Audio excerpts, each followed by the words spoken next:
A9 Gujarati news Kamrej આપનું સ્વાગત કરે છે। આજના મુખ્ય સમાચાર। સમગ્ર દેશમાં તિરંગા યાત્રા અભિયાન ચાલી રહ્યું છે, ત્યારે કામરેજ તાલુકા કક્ષાની હર ઘર તિરંગા અભિયાન અંતર્ગત આજે કામરેજ નવાગામ પ્રાથમિક શાળાથી કામરેજ તાલુકા પંચાયત કચેરી સુધી તિરંગા યાત્રાનું આયોજન કરવામાં આવ્યું।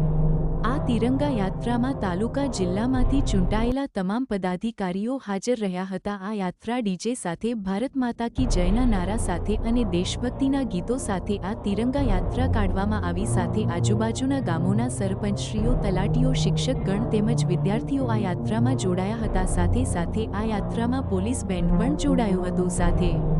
સાથે કામરેજ ભાજપ સહપરિવાર જોડાયો હતો। આ તિરંગા યાત્રા કામરેજ ખાતે ખૂબ જ સરસ આયોજન કરવામાં આવ્યું। આપનું કાકુ કામરેજ।